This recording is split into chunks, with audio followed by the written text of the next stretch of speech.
WARSAW Reuters Poland's ruling party lawmakers gave preliminary approval on Friday to two bills allowing Parliament and the President to replace top judges, plans the opposition and the European Commission denounced as a threat to the rule of law.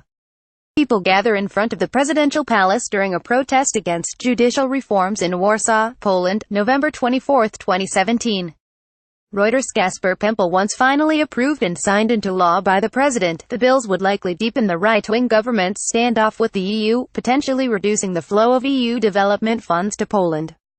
Law and Justice PiS party deputies sent the bills authored by PiS President Andrzej Duda to parliamentary committees after Duda vetoed in July PiS-sponsored bills that would have given the justice minister large powers over judges. Duda cast his veto after prolonged mass protests across Poland in July.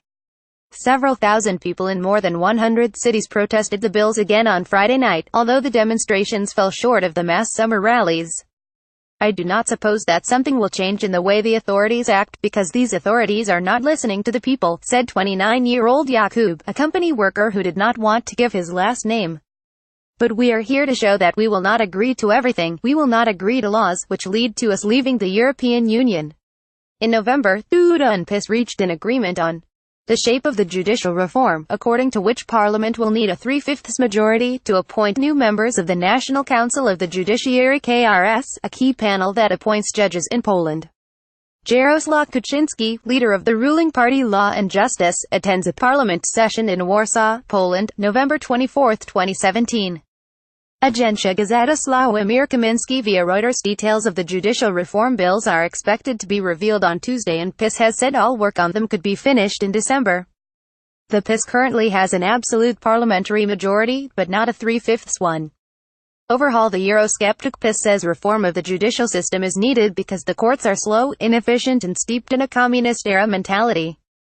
But critics of the government said the bills are part of a PiS plan to increase its powers over the judiciary and reflect its drive towards authoritarianism, both charges PiS denies.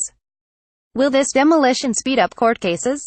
No, lawmaker Krzysztof Pazak of the opposition PSL told Parliament on Friday, adding the bills would introduce pathology into the justice system. The European Commission's deputy head, Frans Timmermans, said earlier in November that Duda's bills, which row back from direct government interference in the judiciary envisaged in the original PiS bills, were still not acceptable. The socially conservative PiS, in power since late 2015, is already at loggerheads with fellow members of the European Union over migration policy, its push to bring state media under more direct government control, as well as over an earlier overhaul of the Constitutional Tribunal. Also on Friday, PiS deputies initially approved a bill amending the electoral system, which the opposition said would threaten the fairness of elections. Writing by Marcin Gotig and Lydia Kelly, editing by Hugh Lawsner. Standards. The Thomson Reuters Trust Principles.